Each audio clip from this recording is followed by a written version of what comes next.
भी हमारा जो गंगा संकट का कार्य है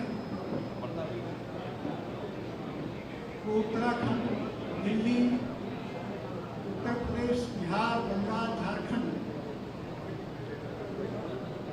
लेकिन गंगा जी की एक तंती है कि जब गंगा जी स्वर्ग से आई, शंकर भगवान जटा में रही, उसमें शंकर जी घर पर घूम रहे थे तो गुजरात उत्तर में राजस्थान के पास में जो जटा से कुछ बूंदें गिरी वो बन गई साबरमती, और इसलिए गंगा जी साबरमती थी, इसलिए गुजरात में भी गंगा संगम की इकाई का गठन।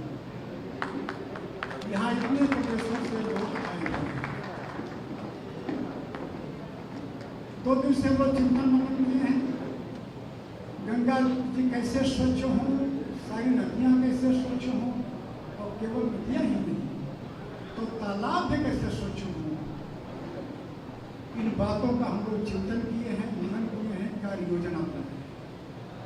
गंगा समुद्र में 15 आयाम है, जिसमें मुख्यतः आरती, गंगा जी के पर श्रद्धा पैदा करने के लिए, घाटों सफाई के लिए, सहायक नदी, जिन नदियों का पानी प्रत्यक्ष या परोक्ष गंगा जी में जाता है, उन नदियों को भी अविरल और निर्मल करने के लिए, इसके लिए आवश्यक है वृक्षारोपण का भी, तालाब का, इन सब भावों को फैलाने के लिए विद्यालयों में जाना, इसलिए शैक्षिक संस्थान भी बनाए काम है। जिनका गंगा जी के किनारे अधिकांश में व्यतीत होता है, जब केवल है, बंदा है, पुजारी है, इनको मैंने बोला गंगा आश्रित, तो इनके बीच में भी कहा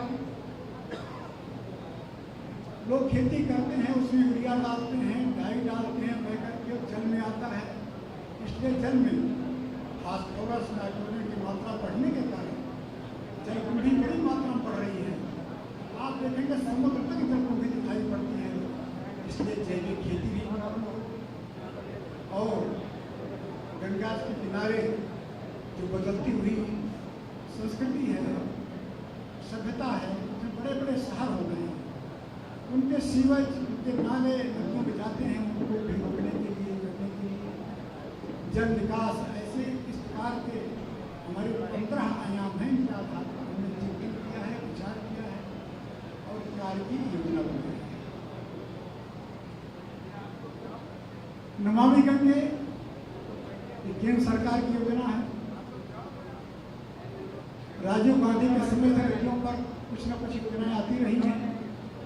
उन सारे दौरान को कलेक्ट करके वर्तमान प्रधानमंत्री नरेंद्र भाई मोदी, उनकी गंगा जी की श्रद्धा की है, उन्होंने नमामि गंगे का गठन किया और उसके आधार पर आज कम से कम उत्तराखंड में 100%, उत्तर प्रदेश में 70% से अधिक, बिहार में 40% के लगभग ये सीवर टैपिंग का काम, एसटीपी लगा करके नालों में टैपिंग का काम हो गया है। लेकिन जब तक समाज नहीं जुड़ेगा तब तक सरकार के काम में सफल नहीं होगा। और इसलिए यह काम राज और समाज दोनों मिलकर अगर करेंगे तो संभव है। आप में से नहीं जानते होंगे, लंदन में नदी थेम्स, उस पर डेड रिवर घोषित कर दिया गया था। वहाँ की सरकार भी जुटी, वहाँ की समाज भी जुटा, तो आज वो रिवर, वो नदी विश्व में सबसे स्वच्छ मानी जाती है। नीवार जिस नदी के तट पर बसा है, हडसन नदी, वो इतनी प्रदूषित हो गई थी कि वहाँ की जीव जंतु मर गए थे। वहाँ के समाज ने आंदोलन चालू किया, सरकार को दबना पड़ा और बड़े बड़े फैक्ट्रियाँ उसके किनारे जो थी उनको हटाना पड़ा। आज हडसन नदी से सीधे पानी नीवार में सप्लाई होता है। अगर ये लंदन में नीवार में हो सकता है, जहाँ नदी को केवल नदी मानते हैं, तो हम तो नदी को मां मानते हैं।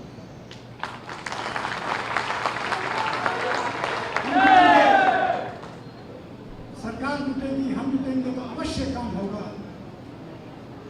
इस प्रकार के आशा विश्वास के साथ हम लोग ग्रेजुएशन किए हैं। इसमें हम लोगों ने प्रस्ताव पाया, बड़े महत्व का प्रस्ताव है। नदी, तालाब, झील, कुआं में विश्व प्रयोग किया जल तीर्थ। इन जल तीर्थों को जीवित प्राणी की मान्यता दी जाए। ये हमने केंद्र सरकार से समवर्ती सूची में है, इसके राज्य सरकार से भी और सर्वोच्च न्यायालय से अनुरोध किया है। ये करके 3 बातें कर दी जाए तो कल्याण हो जाएगा। एक, नदियों का प्रसीमन हो जाए। गंगा जी की प्रसीमन नमामि गंगे के माध्यम से ऋषिकेश से लेकर कानपुर तक कुछ मात्रा में हुआ है, लेकिन बहुत टेम्परेरी है, वो तो कोई खाट फेंक देगा। एक स्थायी सी व्यवस्था नदियों के प्रसीमन। दूसरा, जो जिसमें खेत आज के रिकॉर्ड अंकित होते हैं नक्शे, उसमें नदियों का क्षेत्रफल अंकित हो। ये नदियां वहां तो लाइन बना दी जाती है, इसमें कोई कब्जा कर रहा है। उसकी कितनी चौड़ाई वहां का, अगर एक चक्रोड़ की चौड़ाई वहां लिखी जाती है तो नदी की भी चौड़ाई लिखी जाती है। तीसरा मैंने मांग किया है, एक सरकार कमेटी बनाई, किसी नदी को, किसी जलतीर्थ को उसके मूल रूप में जिंदा रहने के लिए न्यूनतम कितने जल की आवश्यकता है, उतने जल की आपूर्ति सुनिश्चित की।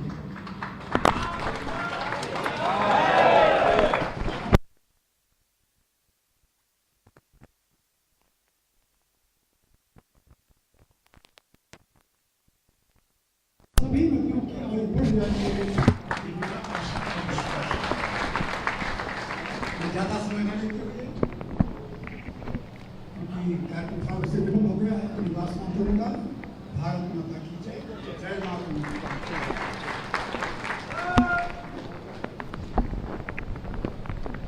अपने इस अधिवेशन के समापन पर अन्य कुछ विशिष्ट अतिथि हमारे डॉक्टर महेंद्र सिंह जी स्वागत करने संगठन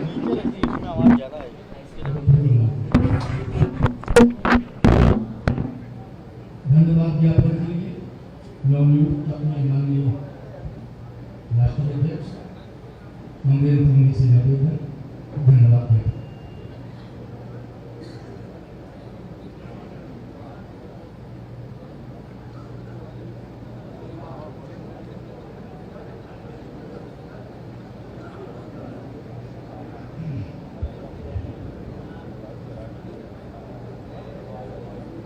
मंच पर शब्द मंच ने कहा हमें उपयुक्त नहीं लगा। यह व्यासपीठ है जिस पर योगी आकर बैठते हैं, तो व्यासपीठ है।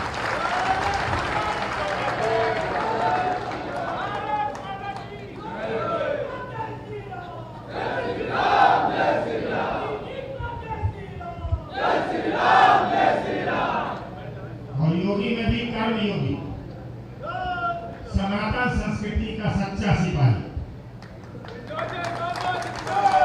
और वो हमारे आदर्श समक्ष उपस्थित है। 540 देश के भिन्न भिन्न भागों से आए हुए हमारे प्रतिभागी गंगा पुत्र आज इस परिसर में है, और उनके हौसला अफजाई के लिए आज पूज्य परम पूज्य योगी जी हमारे सामने में उपलब्ध है। मैं उनका सम्मान करता हूँ, आभार व्यक्त करता हूँ कि आपके प्रदेश में, भारत जैसे समृद्ध देश में सनातन धर्म की और सनातन संस्कृति के जो भिन्न भिन्न मुख्य तत्व थे, उस पर आक्रमण से मुक्ति का मार्ग राष्ट्रीय स्वयंसेवक संघ के स्वयंसेवकों ने चुना है। मुझे लगता है कि जल्द ही उसमें कामयाब होगा, ये मेरा अपना प्रण है। उप मुख्यमंत्री जो मानव स्वास्थ्य के लिए चिंतित रहते हैं, माननीय ब्रजेश पाठक जी, और सभी को ठीक करके राष्ट्रीय मार्ग पर राष्ट्र भक्तों को लाने वाले माननीय स्वतंत्र देव सिंह जी,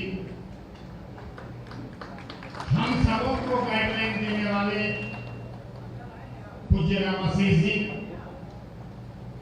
और हमें सही रास्ता बताने वाले माननीय आशीष गौतम जी और हमारे इस संत समाज को प्रतिनिधित्व देने वाले पूज्य चैतन्य महाराज जी, मैं सबका अभिनंदन करता हूं, आभार व्यक्त करता हूं कि आप हमारी इस कार्यक्रम में, छोटे से कार्यक्रम में आकर के हम लोग को धन्यवाद दिया, आशीर्वाद दिया। मैं आपका सदा आभारी रहूंगा। भारत माता की जय हिंद।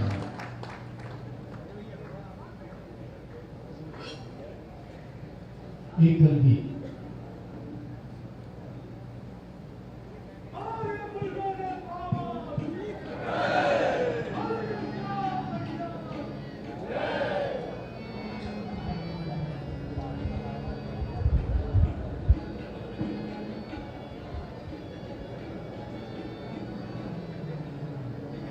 विष्णुपदा संभूते गंगे त्रिपथगामिनी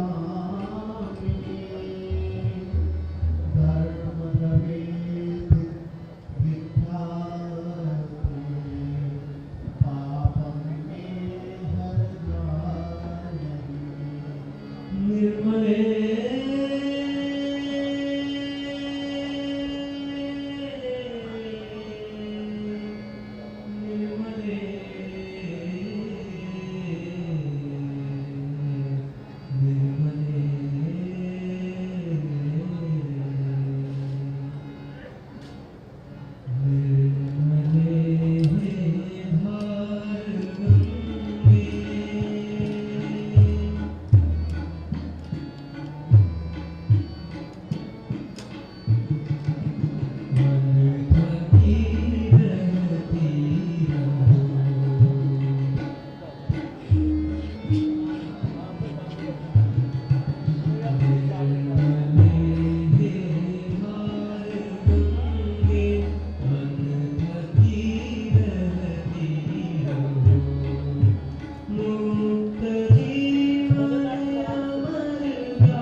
एक बार पुनः निवेदन हम सीधा करिए पवित्र वातावरण में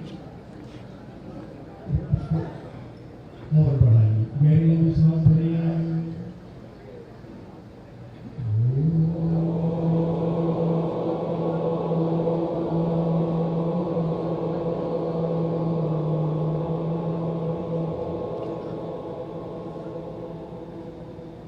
संपूर्ण संसार के वैज्ञानिक ऋषि संत और शास्त्र सभी कहते हैं कि एक बार सबको हिमालय जरूर जाना चाहिए, सत्य को देखना है, समझना है।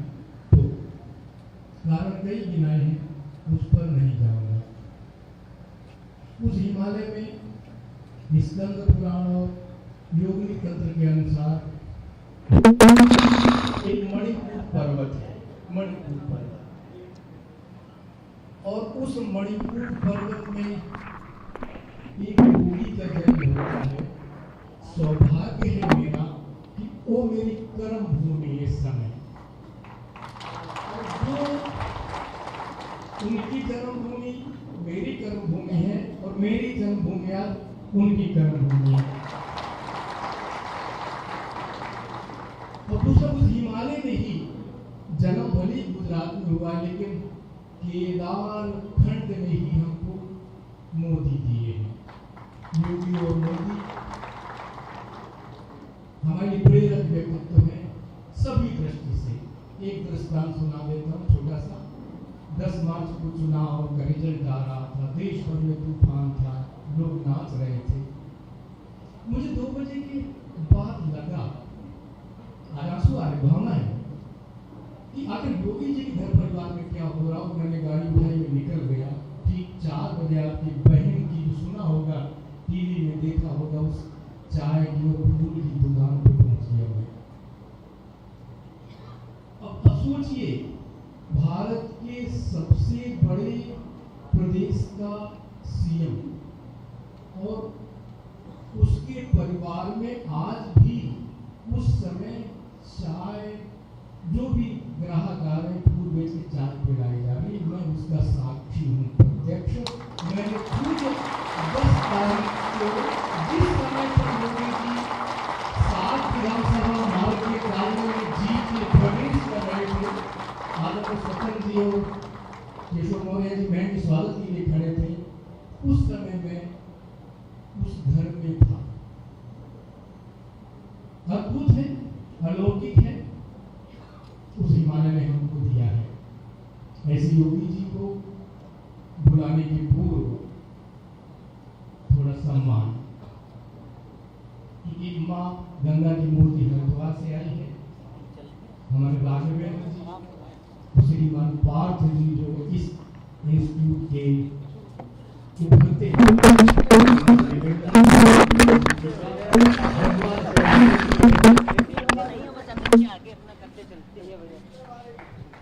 ये शॉल ये कहाँ बज नहीं रहा कोई महाराज गीता भवन से है, गीता भवन ऋषिकेश से। आपको स्वागत करिए।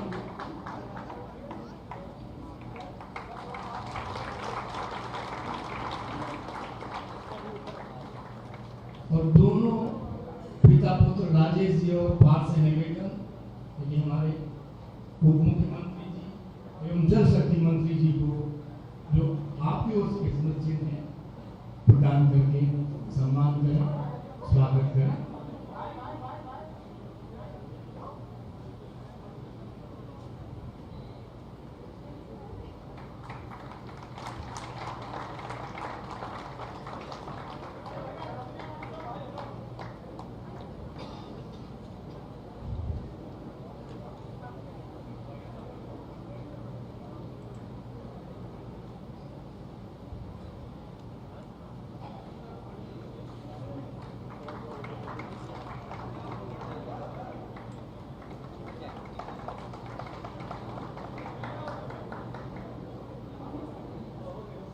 एक में पूज्य योगी जी की व्यक्तिगत आध्यात्मिक चलते इतना रखे हो यार, की बात गिरा बताकर गिरा उनको आमंत्रित करता हूं। विद्यार्थी काल तक ऋषिकेश में पढ़ते थे। नीलकंठ का पर्वत जो मणिपुर पर्वत, इसकी मैंने चर्चा की और उसमें सायंकाल गुरु मित्रों के साथ चढ़ना प्रारंभ किया। अंधेरा हो गया, बहन जी आपको बैठना है। अंधेरा हो गया, 3-4 मित्र थे उनके साथ। अब कहाँ जाए जंगल में, सामने आश्रम दिखा। संत दक्षिण भारतीय जटाजूटधारी थे, संत मिले। उस आश्रम में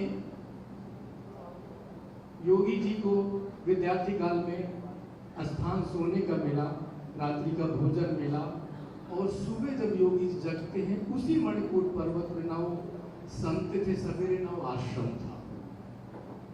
ऐसी ऐसी दिव्य अनुभूतियां उनके पास हैं। मैं पूज्य योगी जी को आमंत्रित करूंगा। देश भर के आए मां गंगा की अविरलता के प्रति, निर्मलता के प्रति, भारतीय संस्कृति के संरक्षण संवर्धन के समर्पित कार्यकर्ताओं का प्रेरक पूज्य योगी जी।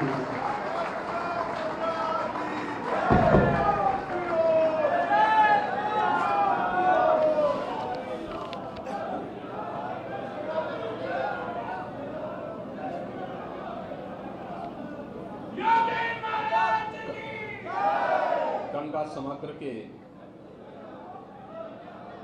इस राष्ट्रीय महासमागम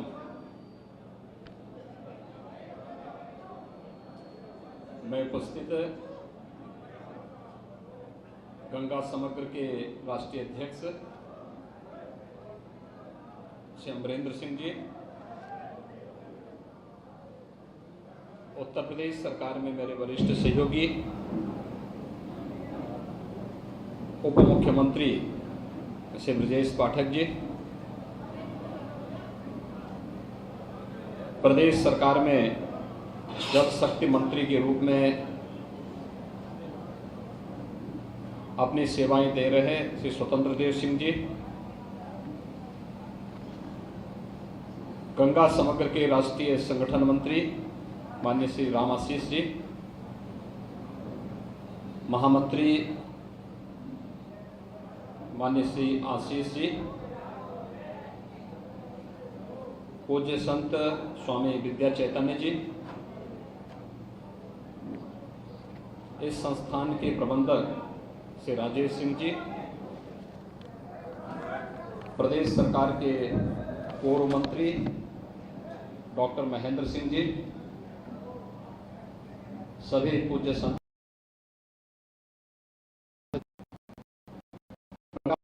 इस राष्ट्र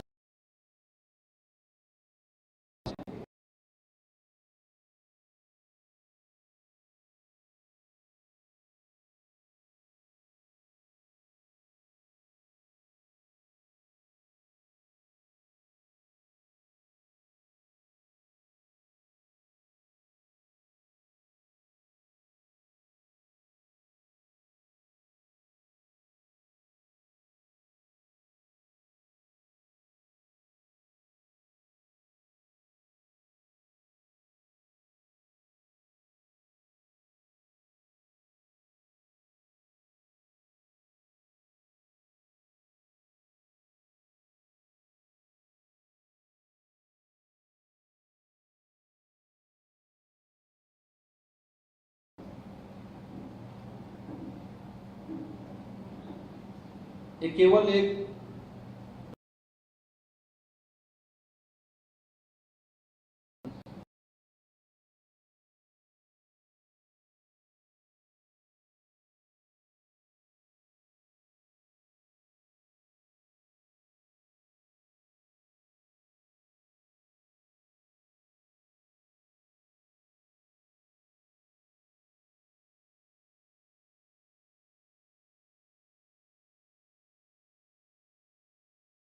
नहीं है,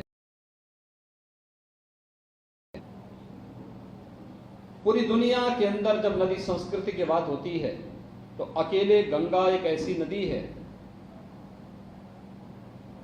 जिसने 10 लाख किलोमीटर से अधिक भूभाग को दुनिया का सबसे उर्वरा भूभाग बनाया है। और जो आज भी जिस क्षेत्र में हम सबको रहने का सौभाग्य प्राप्त हो रहा है, इस पूरे क्षेत्र की उर्वरता के पीछे, यहां के पर्याप्त जल संसाधन के पीछे अगर कोई एक महत्वपूर्ण कारक है तो वह है मां गंगा। हमारे अधिकतर तीर्थ गंगा के तटवर्ती क्षेत्रों में ही स्थित है। आप गंगोत्री से लेकर के गंगा सागर तक इन सभी तीर्थों का अवलोकन करेंगे तो हम सब इस बारे में देख सकते हैं कि गंगा के प्रति हमारी आस्था किस रूप में रही है। और महाभारत का वह दृष्टांत भी आप सबके सम्मुख होगा। इस महाभारत के युद्ध का सबसे बड़ा योद्धा, सबसे उम्रदराज योद्धा अपने नाम के साथ संबोधन के रूप में कोई नाम लेता है तो वह गंगा पुत्र ही अपने साथ जोड़ करके अपने आप को गौरवान्वित महसूस करता है। वो गंगा पुत्र कोई और नहीं, भीष्म पितामह थे। भाइयों बहनों, गंगा के आध्यात्मिक, सामाजिक और आर्थिक महत्व को देखते हुए प्रधानमंत्री मोदी जी ने 2016 में नमामि गंगे की परियोजना का शुभारंभ किया और गंगा को राष्ट्रीय नदी के रूप में मान्यता दी। हम सब इस बारे में जानते हैं, मां गंगा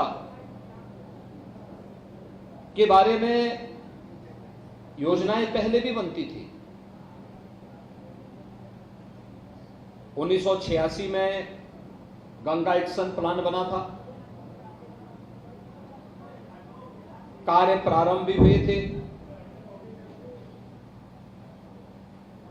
केंद्र और राज्य सरकारों को मिलकर के इस पूरे कार्यक्रम के साथ जुड़ना था।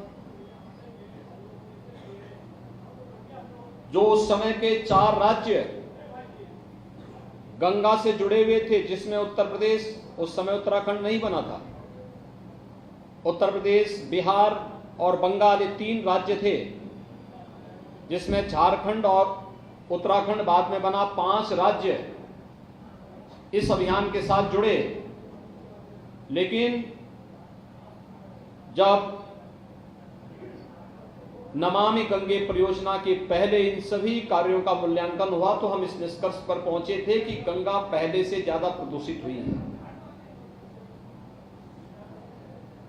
नमामि गंगे परियोजना प्रधानमंत्री मोदी जी की वह अत्यंत महत्वपूर्ण परियोजना थी, जिसने आजादी के बाद भारत की नदी संस्कृति को पुनर्जीवित करने का एक महत्वपूर्ण कार्य प्रारंभ किया।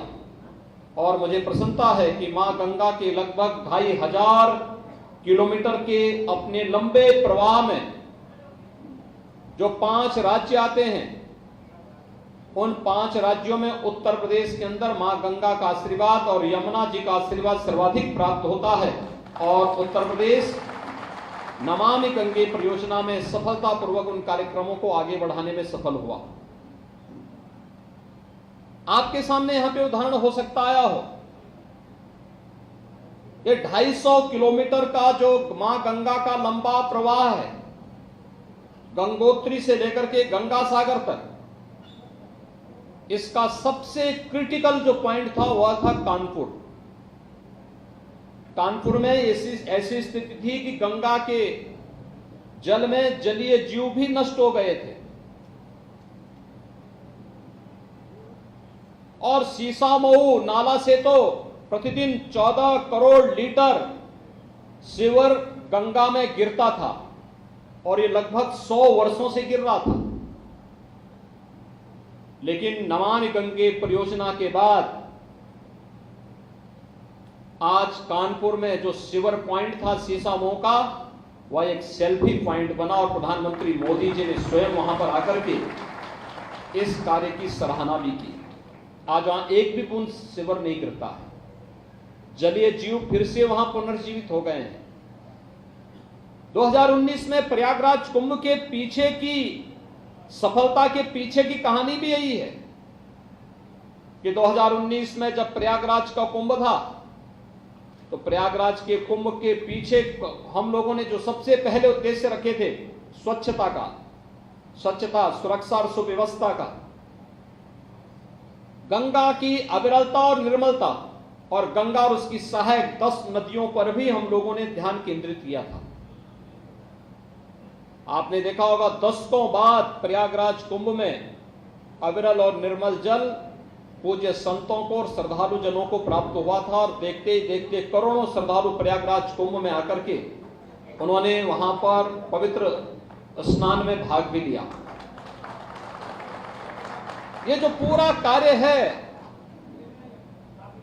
ये सचमुच केवल सरकार के भरोसे नहीं, सरकार अपना कार्य करेगी, लेकिन याद रखना, अगर सरकार आगे हो और समाज पीछे हो तो वह कार्य में सफलता की स्थिति बहुत कम होती है।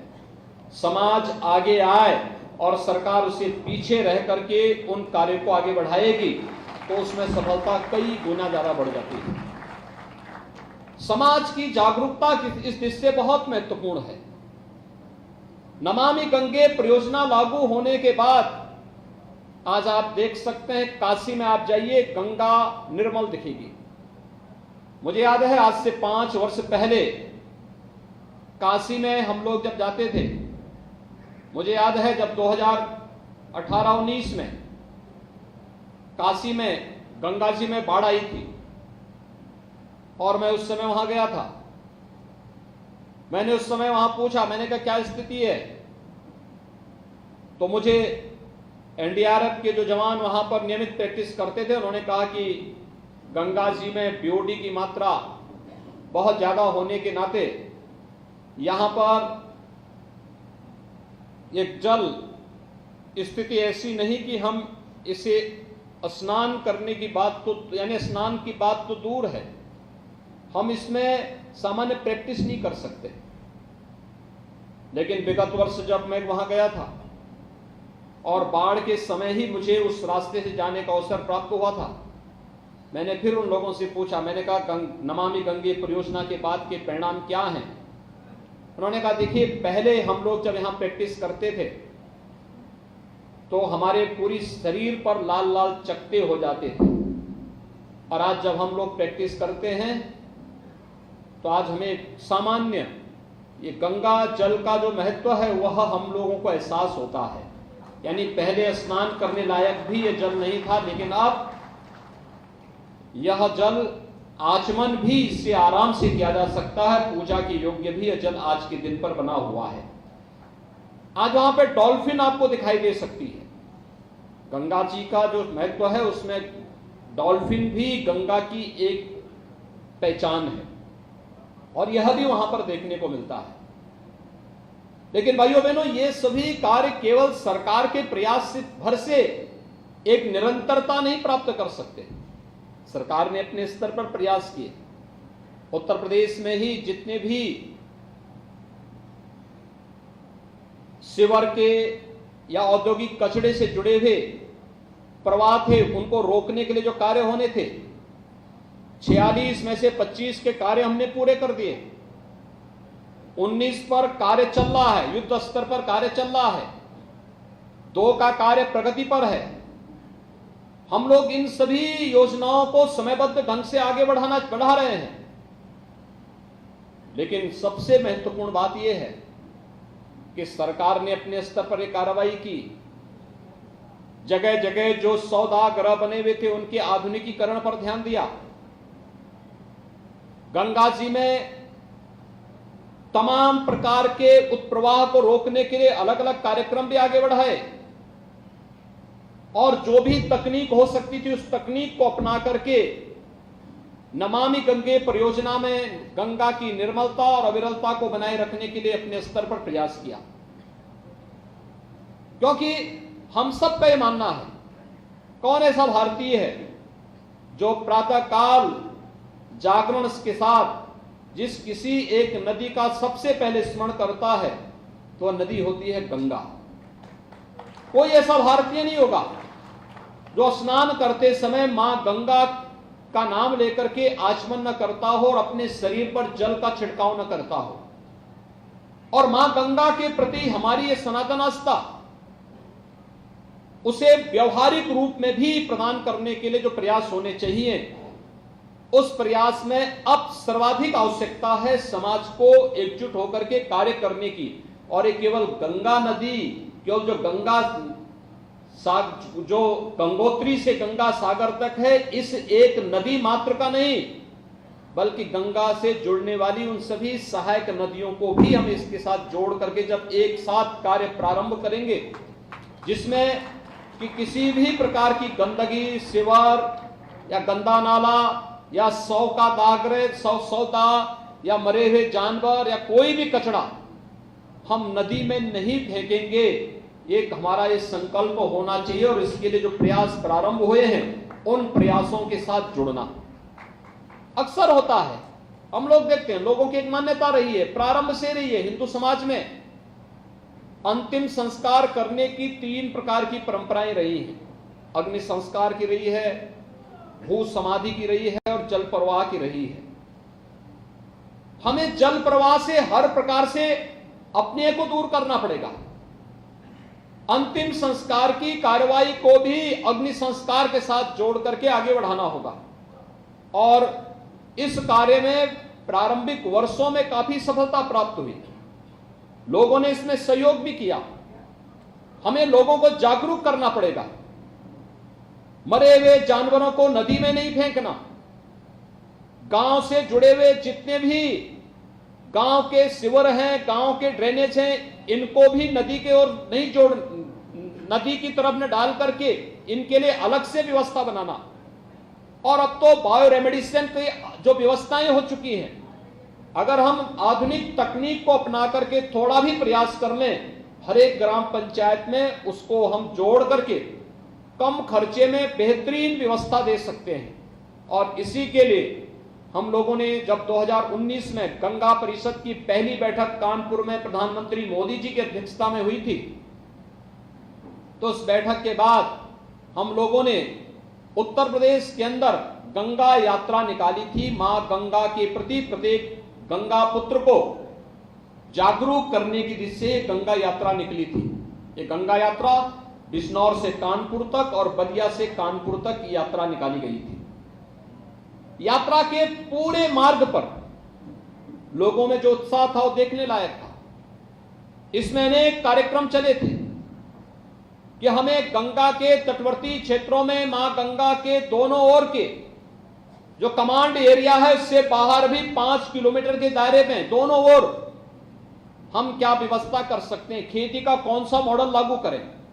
कोई केमिकल फर्टिलाइजर, कोई पेस्टिसाइड नहीं, प्राकृतिक खेती के लिए किसानों को प्रोत्साहित करने, उस उपज की ब्रांडिंग करने, उसके लिए मार्केटिंग उपलब्ध करवाने,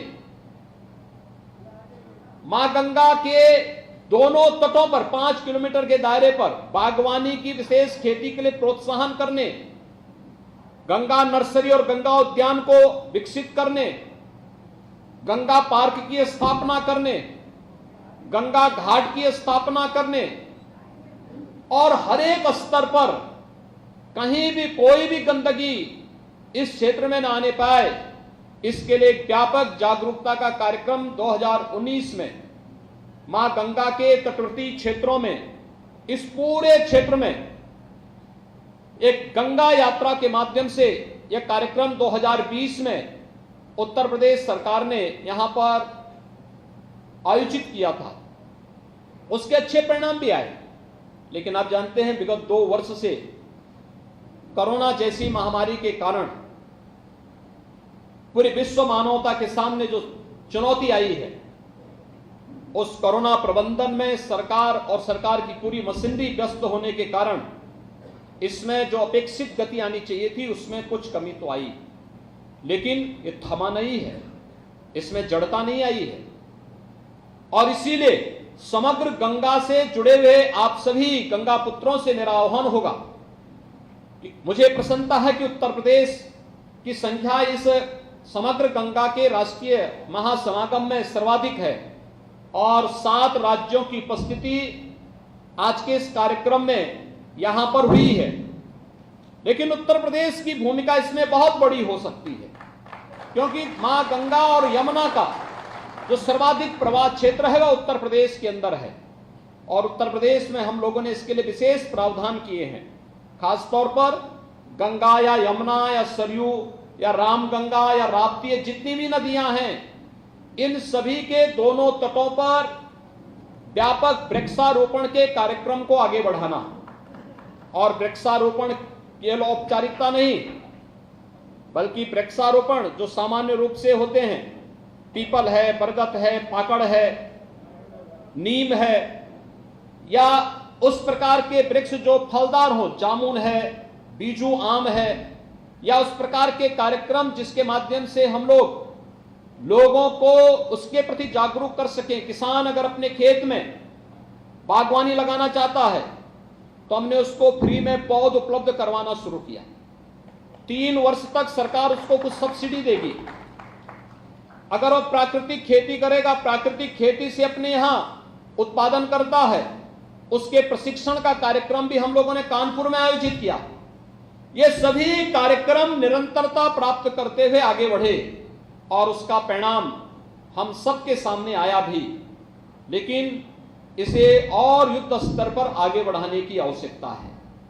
और मुझे लगता है कि अब जब सरकार के द्वारा प्रारंभ की गई परियोजनाएं ये अपने सफलता के अंतिम चरणों में चल रही हैं, अब समाज को आगे आकर के इस पूरी जिम्मेदारी को अपने हाथ में लेने की आवश्यकता है। उत्तर प्रदेश में हमारी सभी 75 जनपदों में हमने गंगा समिति का भी गठन किया है, राज्य स्तर पर भी और जनपद स्तर पर भी। ये समितियां समय समय पर उस जनपद से जुड़ी हुई नदियों के बारे में, उन नदियों में कोई उत्प्रवाह न हो और किसी भी प्रकार की कोई गंदगी के लिए कोई जगह न हो, इसके लिए कार्यक्रम चल रहे हैं। लेकिन समाज अगर इसमें बढ़ चढ़ करके आगे आता है, ये हमारा प्रयास होना चाहिए कि हम आजादी के अमृत महोत्सव वर्ष में कुछ ऐसा करें जो आने वाली पीढ़ी के लिए एक नई प्रेरणा का माध्यम बन सके। और इस अवसर पर न केवल गंगा या हमारी नदी संस्कृति की अविरलता और निर्मलता के लिए, बल्कि प्राचीन काल से ही हमारे यहां जल के प्रति एक जागरूकता पैदा करने का कोई एक पवित्र कार्य माना जाता रहा है। हम सब इस बात को जानते हैं कि आप गांवों में जाएंगे, आप पूर्वी उत्तर प्रदेश में देखेंगे, पूर्वी उत्तर प्रदेश में जल संसाधन की कमी नहीं, पर्याप्त मात्रा में जल है। लेकिन तब भी हर गांव के चारों ओर 3, 4, 5 तालाब, बड़े बड़े तालाब मौजूद हैं, लेकिन समय के अनुरूप उन तालाबों का पुनरुद्धार नहीं हो पाया। बहुत सारे तालाब तो ऐसे हो गए जो गांव के सीवर और ड्रेनेज को उड़ेलने के माध्यम बन गए, बीमारी के माध्यम बन गए। जब गांव की पूरी गंदगी एक जगह इकट्ठी होती है, फिर वही जल गांव के लोगों को पीने के लिए हैंडपंप के माध्यम से मिलता है, तो उसने नई नई बीमारियों को भी जन्म दिया। आज आवश्यकता है स्वच्छ भारत मिशन के अंतर्गत स्वच्छता के प्रति जहां हम जागरूकता के इस अभियान के साथ जुड़े, वहीं साथ ही साथ जल संरक्षण के प्रति भी एक उस विराट अभियान का हिस्सा बनकर के इसे भी हमें समग्र गंगा अभियान के साथ जोड़ना होगा। और नदी संस्कृति अगर बचेगी तो न केवल भारत बल्कि विश्व मानवता की रक्षा का मार्ग प्रशस्त होगा और हम लोग नमामि गंगे परियोजना के पीछे के उन उद्देश्यों को पूरा करने में सफलता प्राप्त होगी। मां गंगा के प्रति हमारे द्वारा किए जाने वाले किसी एक छोटे से प्रयास से हम न केवल भारत की नदी संस्कृति के प्रति भारत की सनातन आस्था को सुरक्षित रख पाएंगे, बल्कि आने वाली पीढ़ी के भविष्य को भी हमें सुरक्षित रखने में मदद होगी। आज के इस अवसर पर मैं एक बार फिर से समग्र गंगा के इस महासमागम में आप सभी इस राष्ट्रीय अधिवेशन में यहां पर देश के अलग अलग राज्यों से यहां पर उपस्थित हुए हैं।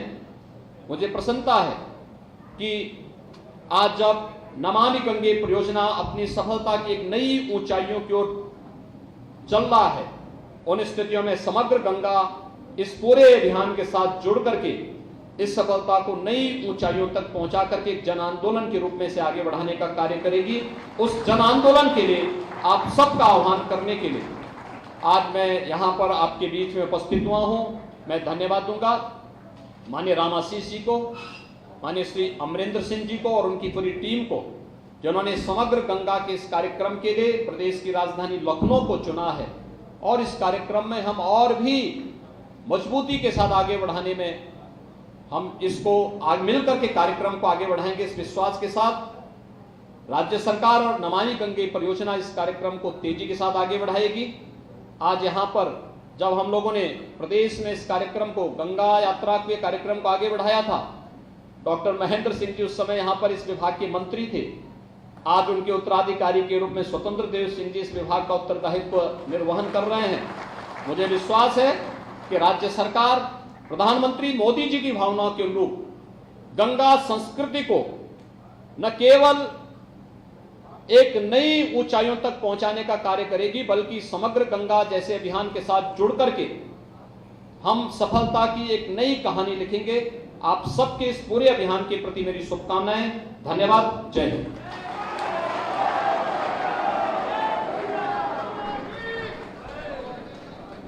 बहुत बहुत आभार योगी जी, कार्यकर्ताओं को प्रेरित उद्बोधन देने के लिए। एक बार पुनः बैठे लिए अपने स्थान पर, एक बार पुनः ओम मंत्र का जप करेंगे। गहरी गहरी श्वास भरिए सभी। ओम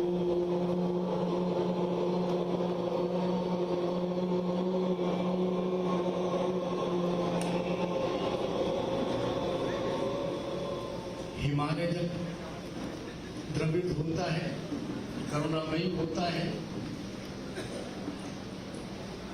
और गलता है, तब माँ गंगा की धारा बनती है। और जब माँ गंगा करुणा करती है, तब उसी हिमालय से भगवान शिव की कृपा से, गुरु गोरखनाथ की कृपा से योगी और मोदी जैसे दो महान व्यक्तित्व भारत की दिल पर अवतरित होते हैं।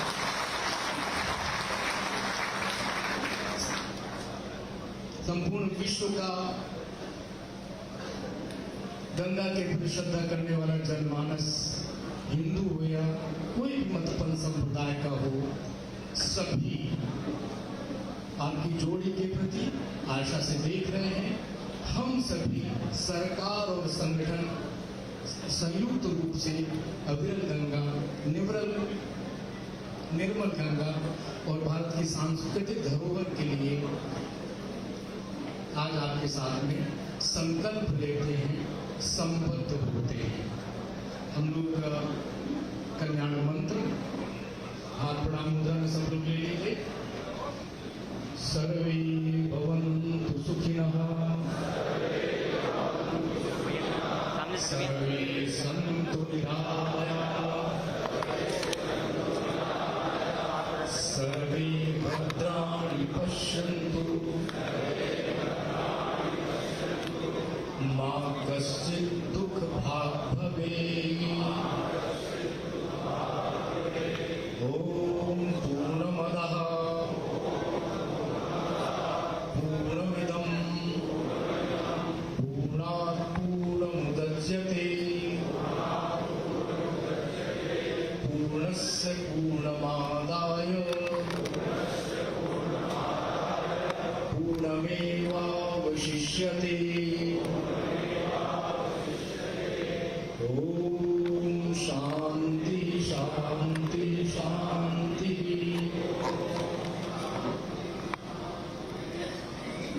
अधिवेशन पूर्ण हुआ। बहुत बहुत शुभकामनाएं सबको।